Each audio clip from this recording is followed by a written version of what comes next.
Kembali lagi bersama saya Alfiar Masapara di materi grafika komputer pada pertemuan 2. Selanjutnya pada materi pembahasan, yang pertama kita akan membahas tentang vektor. Dan yang kedua kita akan membahas tentang matriks. Dan yang ketiga kita akan membahas tentang ruang 2 dimensi dan 3 dimensi. Dan yang terakhir kita akan membahas tentang transformasi geometri.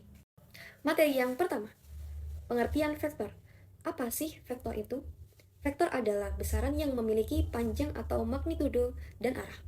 Berbeda dengan skalar yang hanya memiliki besar tanpa arah. Misalnya, suhu dan massa. Contoh vektor dalam kehidupan sehari-hari. Yang pertama ada kecepatan. Contohnya adalah ketika ada mobil melaju dengan sangat cepat dengan kecepatan 60 km per jam ke arah timur. Dan yang kedua, gaya. Contohnya ketika kita mendorong meja. Pasti ada gaya dengan arah tertentu. Notasi vektor. Notasi vektor itu ada dua. Vektor 2 dimensi dan vektor 3 dimensi. Vektor 2 dimensi itu mempunyai dua komponen, X dan Y. Misalnya nih, vektor 3 dan 4. Berarti vektor memiliki komponen yaitu X-nya itu 3 dan Y-nya itu 4. Nah, kalau vektor 3 dimensi memiliki komponen 3 yaitu X, Y, dan Z. Contohnya, vektor 2, min 1, dan 5. Berarti ada tambahan komponen Z yaitu 5. Operasi dasar vektor. Yang pertama, ada penjumlahan vektor. Jika ada dua vektor, yaitu vektor yang pertama X1 dan Y1 dan vektor yang kedua X2 dan Y2, maka ketika dijumlahkan vektor 1 dengan vektor 2, yaitu X1 ditambah X2 dan Y1 ditambah dengan Y2. Jadi X bertemu dengan X, Y ditambahkan dengan Y. Contohnya, ketika kita mempunyai vektor satunya adalah 3 dan 2, dan vektor 2-nya adalah 1 dan 4. Nah, ketika dijumlahkan, vektor 1 dan vektor 2, itu jadinya X dan X, Y dengan Y. Jadi, 3 ditambah 1, yaitu hasilnya 4, dan 2 ditambah 4, yaitu hasilnya 6. Jadi, hasilnya adalah 4 dan 6. Yang kedua, ada perkalian vektor dengan skalar. Jika suatu vektor dikalikan dengan skalar K, maka K dikali vektor sama dengan K dikali komponen X dan K dikali komponen Y. Contohnya, ketika kita mempunyai vektor 3 dan 2, dan K-nya adalah 2. Jadi, 2 dikali 3 dan 2 dikali 2. Jadi, hasilnya adalah 6 dan 4. Yang ketiga ada panjang atau magnitudo vektor. Besar atau panjang suatu vektor dihitung dengan rumus vektor akar X kuadrat ditambah Y kuadrat. Contoh, ketika kita mempunyai vektor 3 dan 4, jadi vektor sama dengan akar 3 kuadrat ditambah 4 kuadrat. Hasilnya adalah akar 9 ditambah 16. Kenapa? Karena 3 dikali 3 adalah 9 dan 4 dikali 4 adalah 16. Jadi hasilnya adalah akar 25. Jadi akar dari 25 adalah 5. Yang keempat ada dot product atau perkalian titik.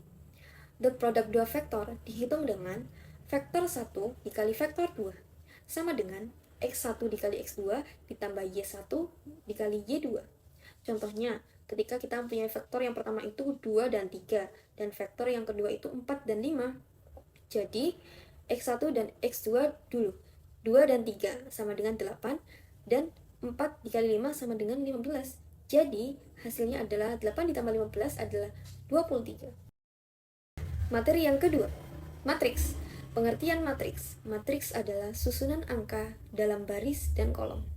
Contoh matriks 2 kali 2, yaitu ada kolom yang pertama yaitu 1 dan 3, dan kolom yang kedua yaitu 2 dan 4. Matriks digunakan dalam transformasi geometri, enkripsi data, dan banyak bidang lainnya. Yang pertama ada penjumlahan atau pengurangan matriks. Penjumlahan atau pengurangan matriks itu hanya bisa dilakukan jika kedua matriks memiliki ukuran yang sama. Jadi kalau tidak sama, tidak akan bisa dijumlahkan atau dikurangkan. Yang kedua, dilakukan dengan menjumlahkan atau mengurangkan elemen-elemen yang bersesuaian. Contohnya, ketika kita mempunyai matriks yang pertama yaitu 1, 3, dan 4, ditambah dengan 5, 7, 6, dan 8. Sama dengan, yaitu kolom 1 baris yang pertama yaitu angka 1, ditambahkan dengan kolom 2 baris pertama yaitu 5. Jadi 1 ditambah 5. Jadi nanti selanjutnya akan mengikuti 2 ditambah 6 dan 3 ditambah 7 dan 4 ditambah 8, dan hasilnya adalah 6, 10, 8, dan 12. Yang kedua ada perkalian matriks. Perkalian matriks bisa dilakukan jika jumlah kolom matriks yang pertama sama dengan jumlah baris matriks yang kedua. Dan yang kedua, hasilnya adalah matriks baru dengan jumlah baris dari matriks pertama dan jumlah kolom dari matriks yang kedua. Contohnya, matriks 2 kali 2 dikali dengan vektor 2 kali 1. Kita mempunyai matriks A, B, C, dan D dikali dengan komponen X dan Y. Jadi, menjumlahkannya itu, kolom yang pertama, A dan C itu dikalikan dengan X, dan kolom yang kedua, B dan D itu dikalikan dengan komponen Y.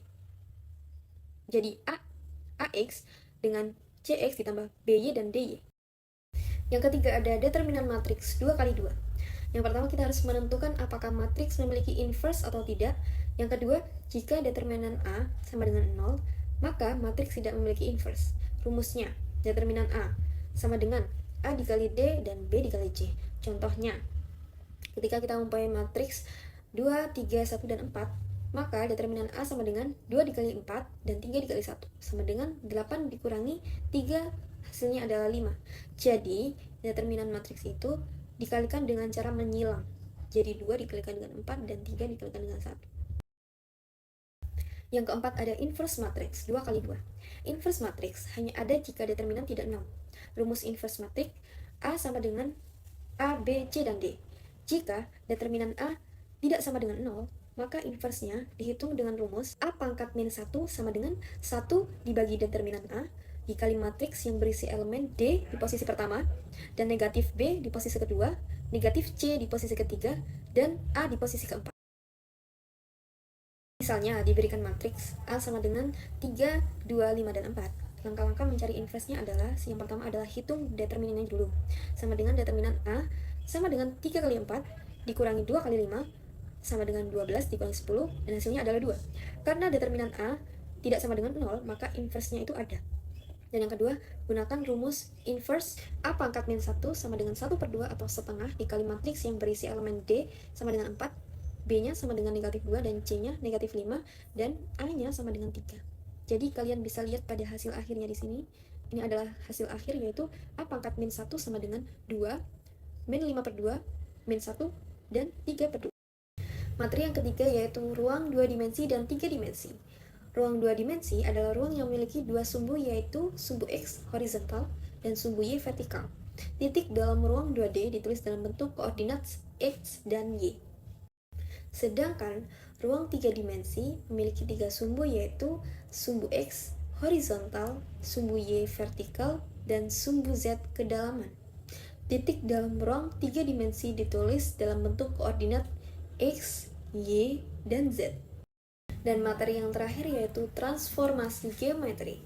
Transformasi geometri adalah cara mengubah posisi, ukuran, atau orientasi suatu objek dalam ruang tanpa mengubah sifat dasarnya. Yang pertama ada translasi atau pergeseran, perpindahan suatu objek tanpa mengubah bentuk atau ukurannya.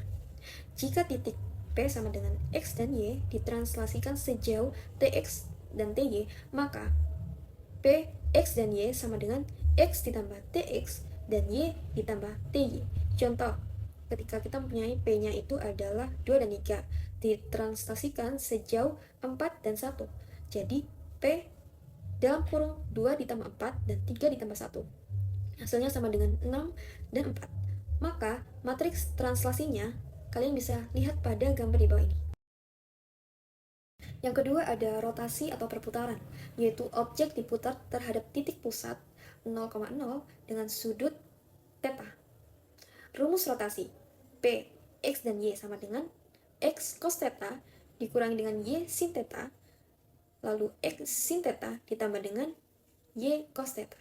Contohnya, titik P1 dan 0 diputar 90 derajat berlawanan arah jarum jam, yaitu sama dengan P aksen 0 dan 1. Matriks rotasinya R theta sama dengan cos theta min sin theta, dan cos theta. Yang ketiga ada skala perbesaran atau pengecilan, yaitu mengubah ukuran objek berdasarkan faktor skala Sx dan Sy.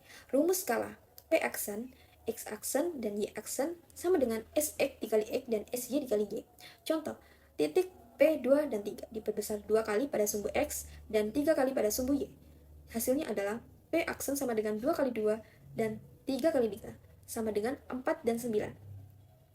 Matriks skalanya S sama dengan SX, 0, dan 0 SY. Jadi, kesimpulan materi yang kita bahas pada hari ini yang pertama ada vektor, yaitu digunakan untuk mempresentasikan arah dan besaran.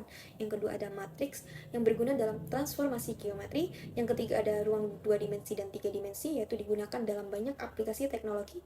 Dan yang terakhir yaitu transformasi geometri, yaitu mencangkup translasi, rotasi, dan skala untuk mengubah posisi dan ukuran objek. Dan ini adalah referensi yang saya gunakan agar materi lebih baik dan kalian bisa belajar lebih lengkap dari sumber ini. Saya Alfia Rumah Safara, terima kasih. Wassalamualaikum warahmatullahi wabarakatuh.